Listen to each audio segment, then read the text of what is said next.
संस्कृति संसद 2, 3, 4 और 5 को होने जा रही है काशी में, इसका समय बहुत महत्वपूर्ण है। जैसा कि आप लोग जानते हैं, भारत के बढ़ते प्रभाव से दुनिया भर में समस्या लोगों को पैदा हो रही है। लोग अनर्गल बयानबाजी कर रहे हैं, सनातन उन्मूलन की धमकी दी जा रही है सीधे सीधे। तो ऐसे में इस प्रकार के लोगों का उत्तर हिंदू समाज को किस प्रकार से देना चाहिए, इस पर मार्गदर्शन करने के लिए देश भर के संत, भारत का कोई ऐसा राज्य नहीं है और 400 से अधिक जिलों से संत यहाँ पर संघर्ष चला है अयोध्या का, उसमें जितने लोगों का बलिदान हुआ, ऐसे सारे लोगों को याद करना जरूरी है और उनको मोक्ष मिले, उनकी आत्मा को शांति मिले। इसलिए पहला संकल्प तो उनकी आत्मा को शांति मिले ऐसा है। दूसरा संकल्प राष्ट्र की एकता और अखंडता अक्षुण्ण रहे। और तीसरा संकल्प है कि अगला जो आम चुनाव है, उस आम चुनाव में सनातन सापेक्ष सरकार की वापसी हो। इन 3 संकल्पों के साथ देश भर के संत, लगभग 250 से अधिक महामंडलेश्वर श्री काशी विश्वनाथ का रुद्राभिषेक करेंगे। बहुत बड़ा नाम है। हम वक्ता इस आधार पर तय कर रहे हैं कि इस विषय का दुनिया में अथॉरिटी है, यही इस विषय पर दुनिया में सबसे बेहतरीन कार्य, भारत में नहीं दुनिया भर में बेहतरीन कार्य किया है।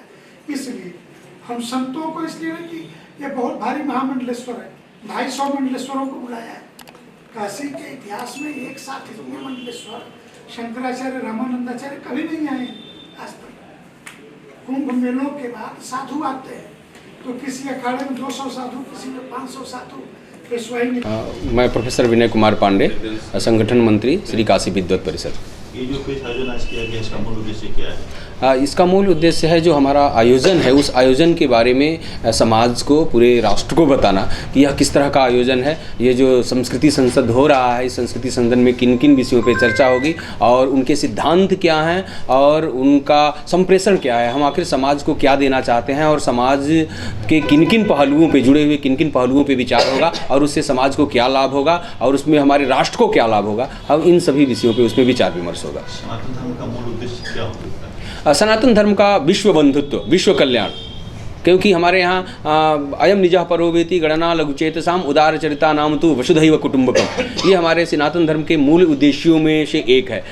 परोपकाराय पीड़ाय पापाय परपीडनम, और परोपकार जो है दूसरों के लिए लाभदायक, सबके लिए लाभदायक होता है, और पाप जो पर पीड़ा ही ये पाप है। ये इन सब सिद्धांतों को बताना, यही हमारा मूल उद्देश्य है। क्योंकि जब आप परिवार मान लेंगे पूरे विश्व को, तो ये विभेद, ये दूसरे के ऊपर ये जो आरोप प्रत्यारोप, दूसरों की हत्या, विघटनवाद, भ्रष्टाचार, आतंकवाद, कुरीतियां समाज की जो हैं वो सब समाप्त हो जाएंगी और हम सबका ख्याल रखने लगेंगे। हम यही चाहते हैं कि विश्व बंधुत्व स्थापित हो और सनातन मूल्य के जो सिद्धांत हैं वो स्थापित हो, जिससे कि प्रकृति मूलक विकास की बात हो, एक सशक्त समाज के विकास की बात हो, एक संगठित समाज के विकास की बात हो।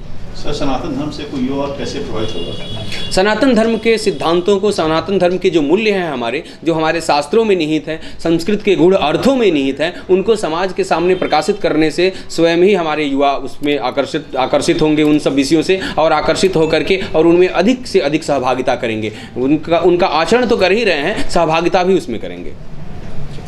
सनातन, इस आपके चैनल के माध्यम से यह संदेश देना चाहते हैं कि सनातन धर्म जो है वो विश्व का सबसे प्राचीनतम एक धर्म है और इस धर्म में सृष्टि के बीज का सिद्धांत निहित है, सृष्टि के विकास का सिद्धांत निहित है जो चिरस्थायी है। तो निश्चित ही हमारे इससे अपनाने से, इसका अनुसरण करने से, इसका आत्मसात करने से पूरे विश्व का कल्याण होगा। तो विश्व कल्याण के लिए, न केवल अपने कल्याण के लिए अपितु विश्व कल्याण के लिए हम सनातन के मूल्यों के अनुगामी बने, यही हमारा सबसे निवेदन है।